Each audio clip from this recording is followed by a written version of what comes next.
First of all, in life we get based on our karmas. Now you go to God and say, "Oh God, please cut all my karmas." Why should He do it?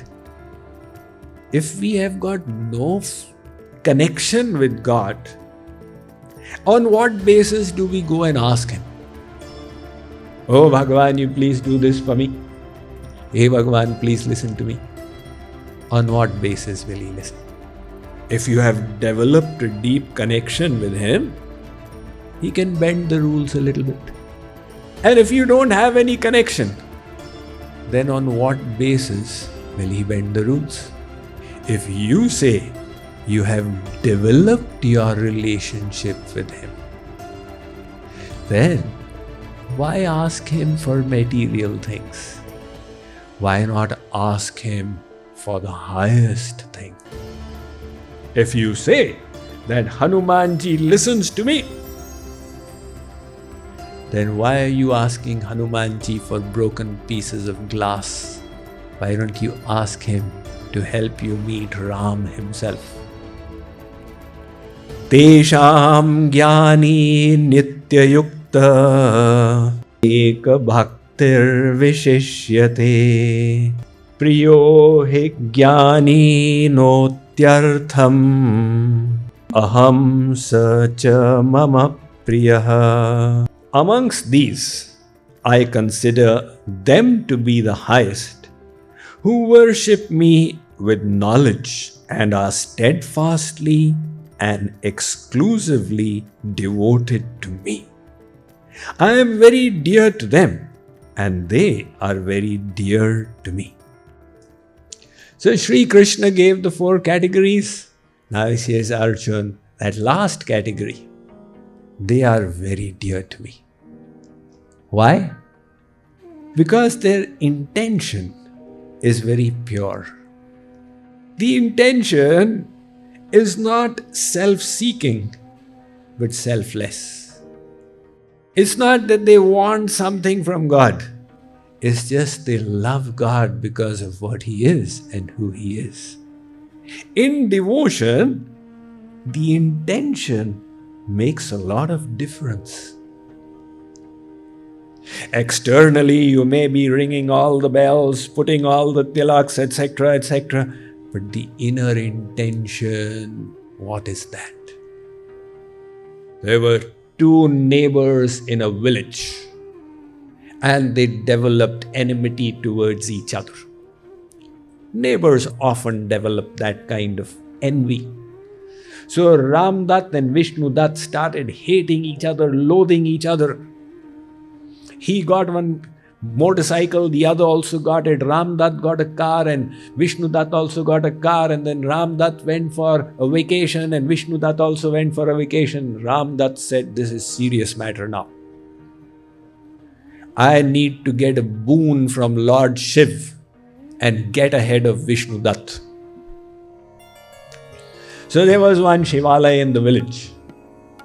In the morning at 5 a.m. he entered the temple. He offered pranam to Lord Shiv, and he went and sat down under a tree and began chanting Om Namah Shivaya, Om Namah Shivaya. His resolve was, I will not stop chanting until Lord Shiv comes and gives darshan. But sometimes evil minds think alike. Vishnu Dutt had the same brainwave on the same night and same morning.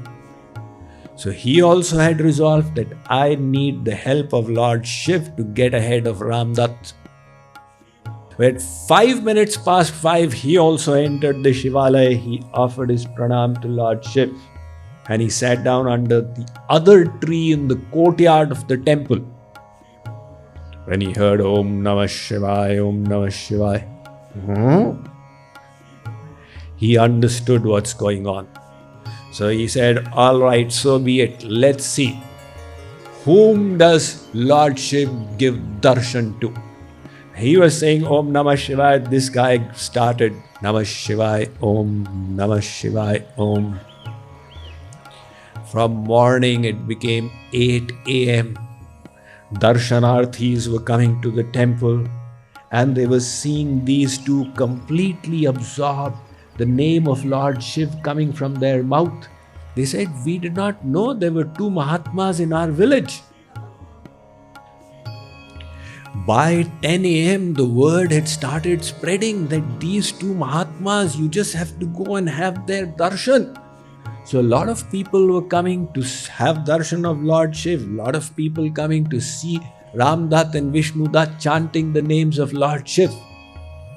And some people were coming and giving them dakshana as well.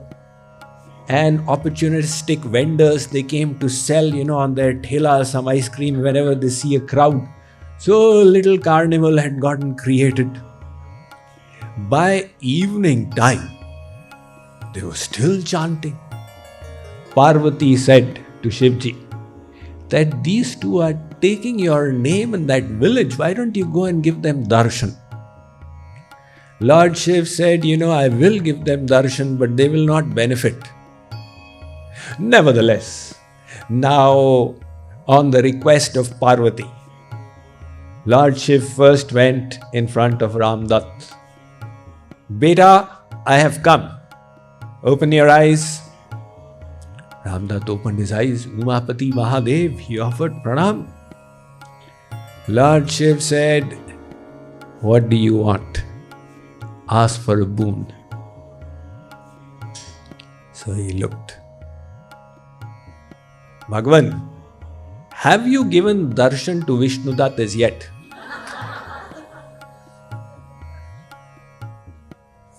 Bhagavan Shiv said, "Not yet, but from here my next stop will be him. I will give him darshan. So, you first ask me what you want, then I'll give him also a boon." Now, Ramdat said, this is a very troublesome equation to have. Because I am going to be the first person. If I say, give me a house in Beverly Hills, then he'll say, give me a mansion. If I say, you give me a Tesla, then he'll say, give me a Rolls Royce. He'll always stay ahead of me. So he said, "Maharaj, whatever you give to him, you give me double of that." Lord Shiv said, "Tathastu." He gave the boon. From there he went to Vishnudat. "My child, I have come. Open your eyes." Vishnudat opened his eyes. Bhagavan is there. He is doing his pranam, doing dandavat namaskar. "Maharaj, you are so kind, so graceful. Thank you so much. I am blessed." Lord Shiv said, "What do you want?" He said, "Maharaj, I will ask. But before I ask, I want to know, have you given darshan to Ramdat as yet?" Yes, I did." "What did he ask?" "He said that whatever you get, he should get double." Vishnudat said, "Now, after such a long austerity, I will still stay behind. I will always be 50% of him. Then what purpose was served?" Until he found a workaround. He said, "Maharaj, make me blind in one eye." Lord Shiv said, "Tathastu." Vishnudat lost one eye and Ramdat lost both the eyes. And all the villagers who were talking that two Mahatmas have manifested here, they realized they are not Mahatmas at all. They were taking the name of Lord Shiv, but the intention was evil. So this, of course, is a very graphic example of the intention. But what Sri Krishna is saying here is that there are four kinds of devotees who are coming to me. Amongst them, he's not criticizing any, he's not saying any is bad, but he's saying the Jnani is the best. Why? That Jnani is not seeking material boons from me. So when we go to God, "Oh, Hanumanji, if you do this work for me, I'll give you 5 kg laddus." Arey, give the laddus now. "No, because if you don't do the work, then I'll have a loss of the laddus. You do my work first." So, this kind of approach that we employ, we forget that God has a law of karma. The law of karma states, as you sow, that shall you also reap. Karma pradhan vishwa kari rakha, jo jas karai so tas phalu jakha. You get the fruit of your own karmas in this world. Now people don't want to do good karmas, and they want the fruit of good karmas. And if it's not coming, then okay, then Hanumanji, I offer you laddus, you do it for me. So this kind of approach, one Christian priest, he heard the prayers of many devotees. They have a system when they go and they confess to the priest, etc. So the priest said, I heard the prayers of so many devotees. And all of them were praying, Oh God, why is 2 plus 2 equal to 4? Why is 2 plus 2 not equal to 5? Yes, why is 2 plus 2 equal to 4? Why is it not equal to 5? Everybody is praying like that? Yes. It means we did something wrong. And when we get the fruit of it, at that time, we say, Oh God, why are you doing this to me? So what we are getting in life is the fruit of our own karmas. Now you go to God and say, Oh God, please cut all my karmas. Why should He do it? And even if God does something for us, first of all, He will not do it. Take a look at Dashrath. Dashrath was the father of Ram. And that Dashrath, he passed away. Kaushalya became widow. And Ram did not save him. Now Kaushalya could have said that God is my child, save my husband. Ram says, no, this matter is decided in court.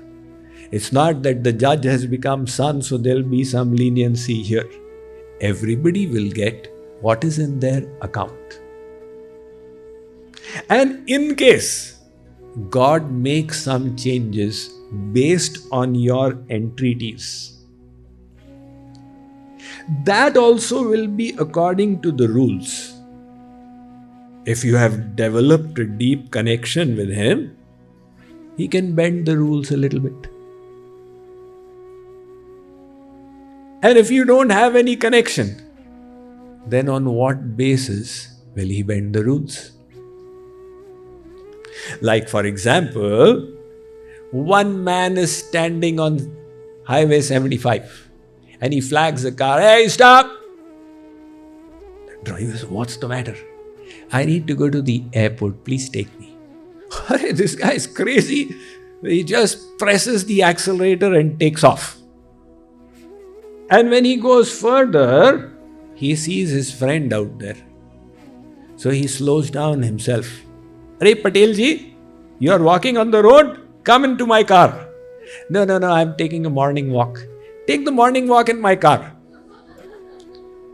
How will he walk in the car? But he's insisting that Patel ji should come and sit in his car because Patel ji is his friend. And the other guy had a need.